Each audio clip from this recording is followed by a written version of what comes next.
Muy buenas a todos. Según Miguel Rojas, la educación es el vestido de gala para asistir a la fiesta de la vida. A mí me duele profundamente mi Panamá y sobre todo por el aspecto educativo. Debo recordar que según el Banco Mundial, Panamá fue el país que mantuvo a sus estudiantes más tiempo fuera de las aulas de clase, 18 meses. De hecho, también debo recordar que según la prueba PISA, por sus siglas en inglés, Panamá siempre ha ocupado los últimos puestos en cuanto a desarrollo académico, educativo, las últimas posiciones. También debo señalar que según el estudio regional comparativo y explicativo patrocinado por UNESCO, Panamá se encuentra por debajo del promedio de América Latina en cuanto a avances en el aspecto educativo. Debo también aclarar que en Panamá, según los análisis internos en materia educativa, nuestros estudiantes, nuestros niños de educación básica tienen deficiencias graves, profundas en español, matemáticas, ciencias naturales. Debo también aclarar que según un estudio realizado por UNESCO, los estudiantes de América Latina y el Caribe, el 15% tienen problemas de depresión y el 25% problemas de ansiedad.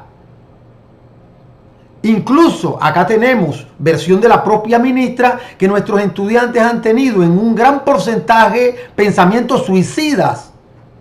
Sin embargo, hoy cumplimos 3 semanas de cierre producto de las protestas. Debo hacer un alto. Yo estoy totalmente de acuerdo con las reclamaciones de los protestantes, me parecen legítimas, me parecen correctas y me parecen que el gobierno debe poner de su parte en cuanto a la resolución de esta problemática. Sin embargo, esto no es óbice para que sigamos manteniendo a nuestros estudiantes en la ignorancia. Señores maestros y profesores, también debo recordar que acá nuestros maestros y profesores son los que más ganan en América Latina. Sin embargo, el gobierno también irresponsable, pese a que la Ley Orgánica de Educación dice que deben invertirse el 6% del Producto Interno Bruto, estamos invirtiendo el 3.5% por debajo del promedio de América Latina.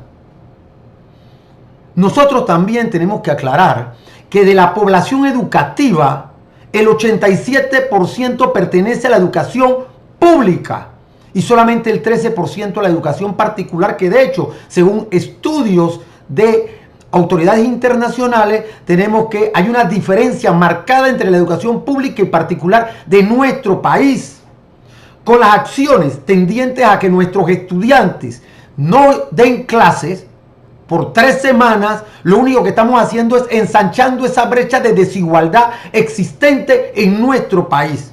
Resulta contradictorio y ridículo que por un lado se diga que lo que se propende a través de las protestas es precisamente disminuir la brecha de desigualdad, de inequidad existente, pero lo que estamos haciendo es precisamente ensancharla, porque la falta de educación precisamente lo que causa es eso, ensanchar esa brecha de desigualdad.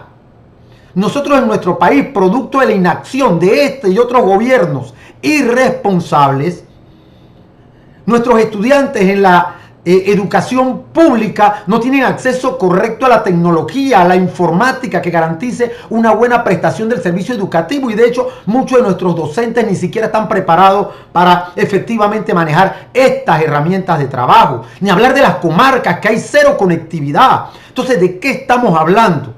Pero pretender que entremos a una discusión en una mesa de diálogo para discutir 7 puntos y que de ello dependa la reapertura de las calles y por lo tanto el acceso a la educación de nuestros estudiantes, perdónenme, resulta irresponsable.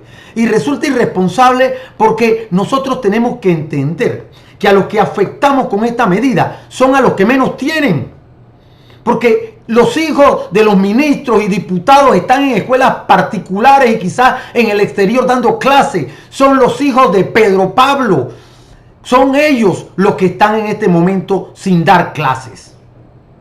Hay una responsabilidad compartida de las 7 últimas administraciones que han hecho un trabajo a conciencia para destruir nuestro país.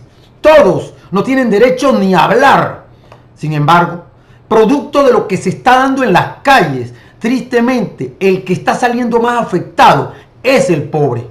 Es el pobre que producto de los cierres en este momento no tiene acceso a la alimentación. ¿Por qué? Porque hay desabastecimiento y lo que consiguen está excesivamente caro, dando lugar a que los especuladores inescrupulosos hagan su trabajo. Si lo que se busca es garantizar la equidad, la igualdad, garantizar que se elimine o disminuya la corrupción, yo creo que afectando a los que menos tienen no es el camino. Porque en este momento tenemos que los que están perdiendo las citas médicas producto de los cierres son los pobres que van al seguro, no los ricos que tienen plata y van a la clínica particular o cogen un avión y van a Miami. Los que están siendo afectados como consecuencia de estos cierres, que pese a la existencia de una mesa se mantienen, son precisamente esos productores que probablemente sus ahorros los han invertido para sembrar, cosechar y ahora perdieron esa cosecha. Señores, debemos hacer un alto y reflexionar, alto y claro. Por otro lado, hay una mea culpa que debe tener la Asamblea Nacional, que quizás es uno de los más responsables de la crisis y está pasando totalmente agachado.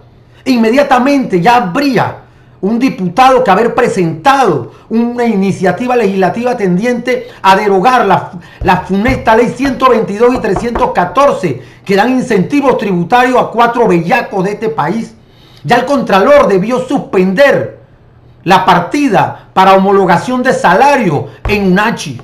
Deben darse pasos concretos. Nuestros diputados ya deben haberse despojado de todo privilegio que simplemente genera privilegios en favor de una casta social. Deben hacerse y tomarse medidas rápidas y urgentes, pero no sacrificarse la educación. Porque esos mismos docentes que están en la calle y hoy no están dando clase a los estudiantes pobres de este país, son los mismos que están dando clase a los estudiantes que reciben la educación particular. Y eso no es correcto. Muchas gracias a todos y bendiciones.